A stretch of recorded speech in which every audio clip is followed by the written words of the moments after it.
Iyi radiyo mwumva ni radiyo inkingi y'amahoro, ijwi riharanira ukwishyira ukizana kwa buri munyarwanda. Bakuze radiyo nyinda basuje muri kumwe na Musabyimana Gaspard. Turi kuwa gatandatu ku itariki ya 27 y'uku kwezi kwa munani muri 2022. Mwese ndabasuje cyane abari ku isabato uyu munsi kuwa gatandatu. Nzinduwe rero no kubagezaho raporo iherutse gusohoka ya FIDH ku Rwanda. FIDH ni umuryango bivuga Fédération Internationale pour les Droits Humains. Ni umuryango mugari ukomatanije imiryango irengera uburenganzira bw'ikiremwa muntu, ikaba irimo imiryango 192 iturutse mu bihugu 117. Uyu muryango rero icyiciro cyayo kiri i Paris mu Bufaransa. Uyu muryango FIDH ntabwo twari tumenyereye cyane kuri za raporo z'u Rwanda. Niyo wakoraga raporo ku Rwanda wasangaga usa naho ugendera ku magi. Muri raporo rero byatangaje cyane, usanga barashyizemo amagambo yo yakaminura muhini, ndetse mu kinyarwanda baravuga ngo wakuye kantuza kuntuza. Usanga ari raporo ikaze cyane, kandi muri raporo zose zasohotse uyu mwaka usanga ivimuzi ibibazo byose biri mu Rwanda kurusha izindi raporo zose zasohotse kugeza iki gihe muri uyu mwaka. Murabizi ko twari tumenyereye raporo za Amnesty International. Amnesty International ikaba ifite icyicaro hariya i Londres mu Bwongereza. Twari tumenyereye raporo za Human Rights Watch, ikaba ifite icyicaro muri Amerika. Ariko murumva ubu ngubu wagira ngo harimo ikintu gisa naho bakoranyeho. Muziko Human Rights Watch imaze iminsi isohora za raporo yerekana ukuntu abantu mu Rwanda barenganye, ndetse muribuka ko nawe n'izi mfungo zose yakomeje kuzivugira n'ibindi byose yakomeje kubivuga na Amnesty International. Nuko murumva rero ni nko kuvuga bati mbese mu Gifaransa, mu Bafaransa aho bite. Nuko rero basa naho bakozeho bati Amnesty bati FIDH nayo ni igitangaza. Ibyo yatangaje rero nagahomamunwa, reka mbibaciramo mayange. Murasanga ko iyo ubikomatanije na rero ruzinduko Anthony Blinken amazemo iminsi mu Rwanda, aherutse gukorera mu Rwanda, n'ukuntu yari yavuze ibibazo birimo, hagakurikiraho n'abari ashinga amateka b'Abanyamerika, uretse ko tutamenye ibyo bagize, ariko bari baje muri uwo mujyo. Murabona ko u Rwanda baruriho n'akabando, kandi nkeka ko izi raporo z'umusubizo zitarasiguza. Reka tunyure muri makeya, ariko mbere yo kujya ahangaha ndagira ngo mbabwire ko iriya miryango iri muri FIDH, u Rwanda rufitemo imiryango ibiri. Rufitemo Association Rwandaise pour la défense des droits de la personne et des libertés publiques, yitwa mu magambo make ADL. Hanyuma ikagiramo Ligue Rwandaise pour la promotion et la défense des droits de l'homme, ariyo mu magambo ahinnye yitwa Liprodor. Iyo miryango rero ibiri muzi ko mu Rwanda itagivugwa cyane, barayikanyaze, ndetse bashaka gushyiramo abantu bari mu kwaha kwa FPR. Ariko rero abantu barimo barakora kuko ikigaragara nuko nk'iyi raporo kugira ngo ijye hanze kandi ikaba irimo ibintu n'ingero zifatika, ni ukuvuga ko mu Rwanda hari abantu bakorera uburenganzira bw'ikiremwa muntu bucece, bakora bufuku nk'uko bajya babivuga. Reka turebe iyi raporo ikivuga. Iyi raporo yitwa ngo Au Rwanda, un espace civique et démocratique sous le contrôle total du parti unique FPR. Murumva ko inyito yayo deja yonyine irahagije. Baravuga ati mu Rwanda ubwinyagamburiro bwose, ari ubwo uburenganzira bw'umuturage, ari ubwa demokarasi, bwose FPR yabushyize mu kwaha kwayo. Iyi raporo rero mbibutse ko yasohotse mu kwezi gushize, ariko ubu ngubu nibwo barimo bayitangaza cyane.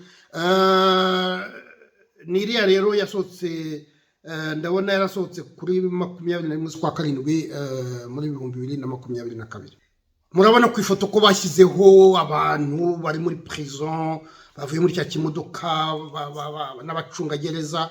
Ubu rero bagomba muri babandi bose bahora bazungurutsa mu bucamanza mu nkiko buri munsi. Iyi raporo rero igika cya mbere kirakira giti omnipotence du FPR et confiscation de l'exercice des droits politiques. Baravuga bati ubuhangange bwa FPR no gushimuta uburenganzira bw'umuturage mu gukora politike, mu kureba uko igihugu cye kiyobowe. aha rero baravuga ko kuva FPR yafata ubutegetsi 94 yigize kaganga nta muntu yivuga ikaba imaze imyaka n'imyandiko ku butegetsi bakavuga bati ibintu ikora n'igitangaza igika cya mbere hariya baravuga bati ini diplomatie au service du récit dominant aha ngaha baravuga iki diplomatie ni ukuvuga ko ububanyi bw'amahanga bugenda bukwirakwiza imvugo bahisemo ko ari ivugwa mujya mubyumva mu Rwanda hari abagore benshi bari muri pararoma mu badepite twateye imbere kuri 90%.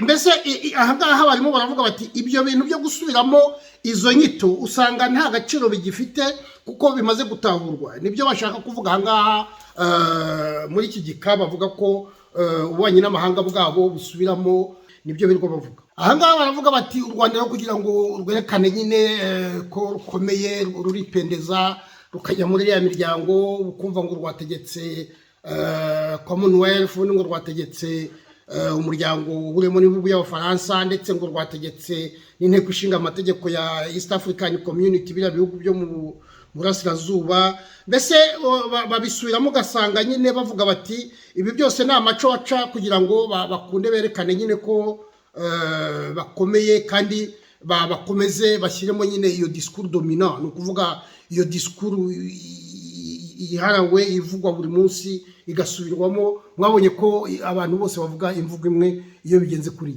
aha ngaha harimo na cya gika kivuga amasezerano bagiranye n'Ubwongereza berekana murabona ko bavuga bati accord Royaume-Uni Rwanda une entente à l'encontre de la dignité et du droit aravuga bati ari amasezerano hagati y'u Rwanda n'Ubwongereza n'amasezerano ahabanye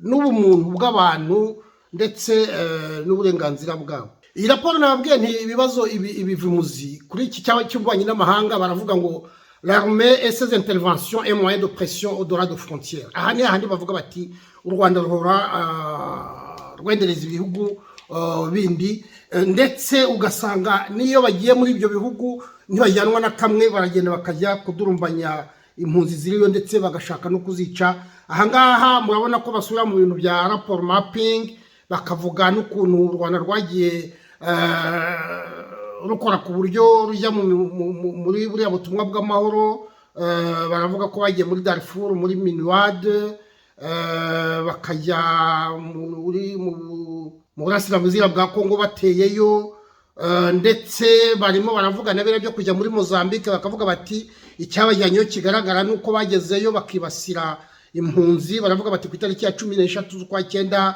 2021 bishe Revocate Karemangingo impunzi yahoze ari umusirikare w'ingabo za kera zo kubwa Habyarimana hanyuma bakavuga ko yikoreraga ibyashara bakaba baramwica imbere yiwe bavugamo kandi ukuntu mu myaka yari ibanjirije bishe Colonel Rizinde bakica Sendashonga bakica Colonel Karegeya Patrick Karegeya ndetse bakatwara Cassien Ntamuhanga nawe bamufashe kuri 23 z'ukwa 5 2021 mu kirwa cyitwa Ihanka muri Mozambique kugeza ubu bakaba yaburi burengero baravuga bati muri raporo ya Human Rights Watch yo mu kwezi kwa 6 ku mwaka ushize baravuga bati iriya Human Rights Watch niho yatangiye kugira impungenge z'uko Ntamuhanga yashimuswe kugeza n'ubu akaba ataraboneka bibukije ko Ntamuhanga yategetse radio Amazing Grace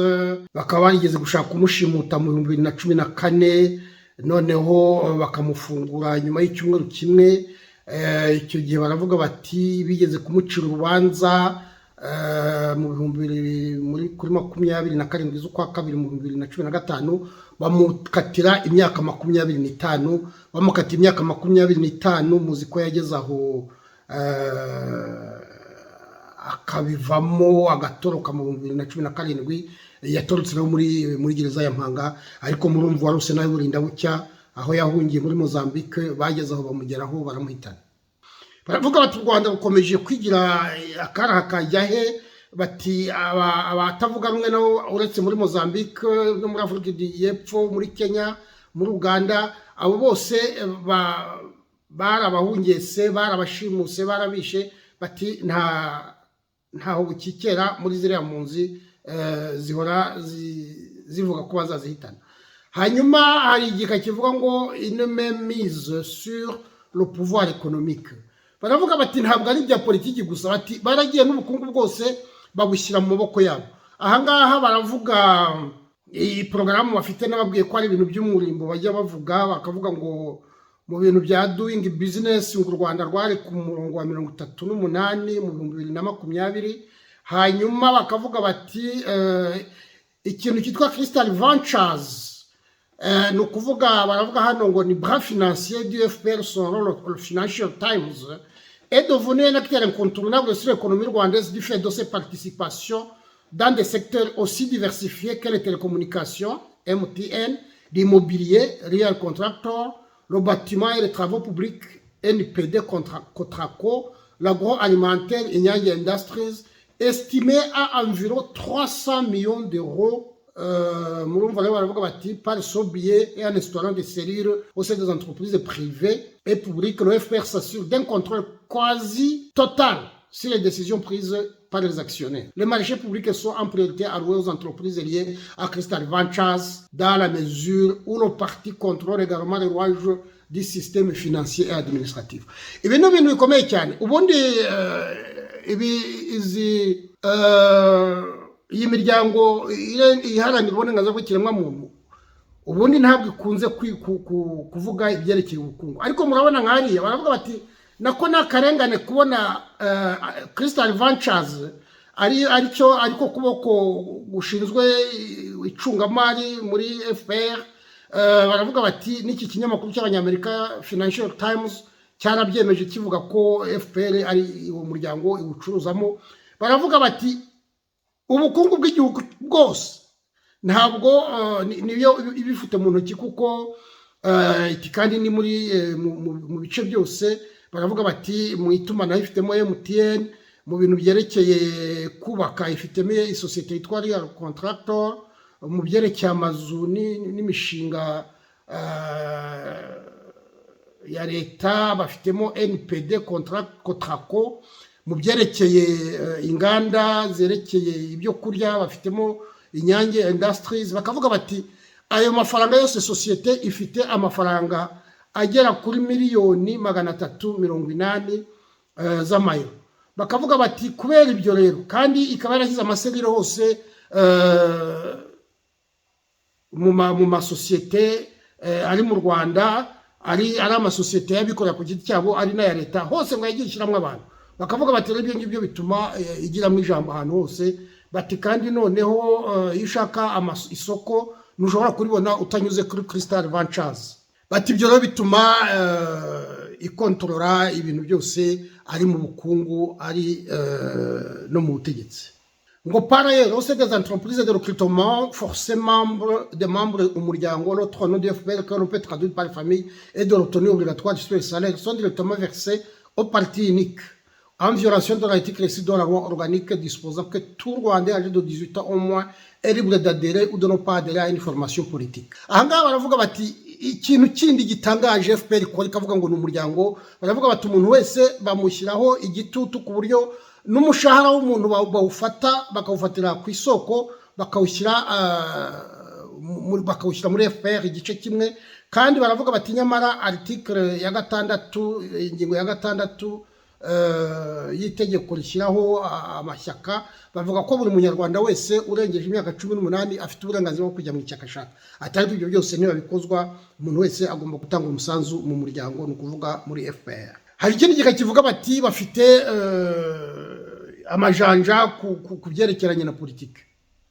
Ahangaha sinirwa mvuga byinshi, bavugamo ukuntu bafunze bari aba Bernard Ntaganda, bakavugamo umuntu witwa Eric Nshimumuremyi wa PS Imberakuri bashatse kumwica hari mu 2011. Hanyuma ubu ngubu bagezeho bamwiyenzo bavuga ngo bamusanganye intwaro bamukatira imyaka 10. Ubu ngubu ngo yavuyemo mu kwezi kwa 9 ku mwaka ushize. Hanyuma bavuga n'abandi bo bari yashyaka PS Imberakuri, Aimable Sibomana Rusangwa, yarabuze kuva ku itariki 13 z'ukwezi kwa 10, Jean Baptiste Kitonderwa yarabuze kuva ku itariki 7 kugera z'ukwezi kwa 2012, James Nigirente yarabuze kuva ku itariki 9 2014, Iyakaremye Jean Damascene, Eugene Siborurema, Valence Nsabimana babashimuse i Kampala muri Uganda ku itariki ya 16 z'ukwezi kwa 3 2014. Hakabamo witwa Dominique Shyirambere wari ushinzwe ishyaka mu gace ka Gasabo, yabuze ku itariki 9 z'ukwezi kwa 12 2014.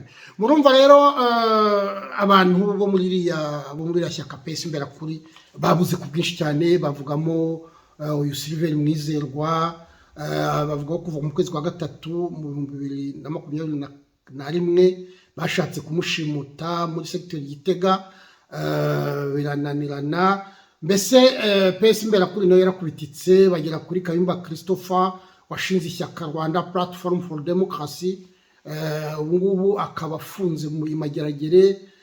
Bavuga ko ku itariki ya 16 z'ukwa 2021 Christopher wari professeur w'ibyerekeye itangazamakuru, akaba afite n'ikinyamakuru cyitwa The Chronicles, nibwo yamenyeje ishyaka rye kuri 23 rero bamutumaho, hanyuma bahita bamukubita y'amadosiye amwe yahereye muri 2017.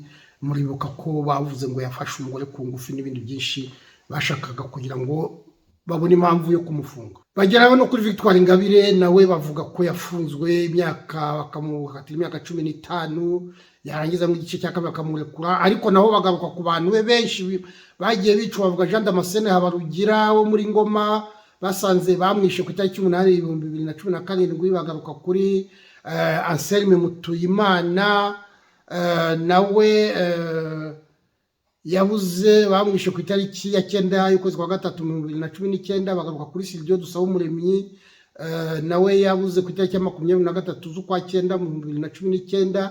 Bakavuga bati usanga la stratégie du régime pour affaiblir et isoler Victoire Ingabire et son parti consiste à arrêter ou faire disparaître des membres de son parti ou pouvoir procéder à des assassinats ciblés. Baravuga bati kugira ngo bacicikeshe Ingabire biragaragara ko bagenda bakafata abantu bo mu ishyaka rye bakabica, abandi bakabashimuta kugira ngo akunde aceceke. Baravuga bati ntabwo ari byo gusa, Irimine Iragena wari mu ishyaka rye yarabuze kuva ku itariki 26 z'ukwa 3 mu 2016. Mu 2018 Boniface Twagirimana wari vice president wa FDI inkingi, nawe yarabuze avuye muri gereza ya Mageragere, bamujyana za Mpangaburirayo. Hanyuma bakavuga ko kuri 24 z'ukwa 9 mu 2019 bishe Eugene Ndereyimana. Yewe ni byinshi mbese murabona ko ubu ngubu barimo baravuga bariya iyo bakomeje muri raporo bavuga bagasenga ukuntu babafunze. Ntirutwa n'ubaracyarimo bari bamwishe, uwitwa Bayisenga Vena na Ernest Nkiko nabo barabashimuse biragira. Yewe ni birebire. Baravuga bati baravugamo witwa Theoneste Bapfakurero wapfuye nyine bagiye kurasa Ntirutwa. Hanyuma bakavuga ko Vena Bayisenga yabuze kuva mu 2020 mu kwezi kwa 6. Bagaruka ku bantu badarufa umurinzi, harimo witwa Marcel Habimana, secrétaire général Alex Rucubanganya wari ushinzwe ishyaka mu Burasirazuba, Emmanuel Masengesho wari inshuti ya Victoire Ingabire, Sylvain Sibomana, Hamada Hagengimana, Jean Claude Ndayishimiye, Alphonse Mutabazi, Joyeuse Uwatuje, Theoneste Nsengimana. Abangaba bose muzi ko bari muri gereza ngo babafashe bashaka kwizihiza umunsi Ingabire Day. Ingabire Day muzi ko ari umunsi mukuru bibukaho uburenganzira bw'ikiremwa muntu. Hanyuma bavuga ngo ko bashatse gusoma basomye ibitabo bibiri ngo bakoresheje teleconference, no kuvuga bikoresheje ikoranabuhanga. Ngo basomye igitabo cyitwa Blueprint for Revolution, hanyuma n'ikindi cyitwa ngo Comment faire tomber un dictateur quand on est seul, tout petit et sans armes. Muzi ko ibingibi barabifungiye kubera gusoma ibyo bitabo. Ni birebire. Murabona ko iyi raporo ivimuzi ibintu byinshi cyane. hari ku buryo nagezeho ndibaza ntese iyi raporo ifite amapaje 21 wayishaka ndi bushyireho mail yanjye hasi aha ngaha ku buryo wayishaka nayimwohereza. Ariko icyo umuntu yakwibaza, izi raporo zose zije zikurikiranye bira byose nababwiye, kandi noneho murabona ko ivimuza ibintu byose ari bya politike, ari by'ubukungu, ari iby'uburenganzira bw'ikiremwa muntu. Ni ukuvuga rero ko mwabonye kwiva no muri raporo mapping igakomeza kugeza uyu mwaka. Ejo bundi bafunga bari aba Christopher, bafunga ba Dieudonné Niyensenga, arabivuga byose nuko raporo yose ntabwo umuntu yayisoma kandi ugasanga harimo ibintu bifatika. Ni ukuvuga rero ko niba FIDH yakoresheje amagambo ya Kaminura Muhindi muri raporo nta kinyuza impande, ni ukuvuga ko ibibazo by'u Rwanda ni nko kwibutsa abategetsi b'u Rwanda bati ibibazo birazwi kandi byanga bikunde ejo cyangwa ejo bundi muzabibazwa. Ngaho mwirirwe mwari kumwe na Musabyimana Gaspard.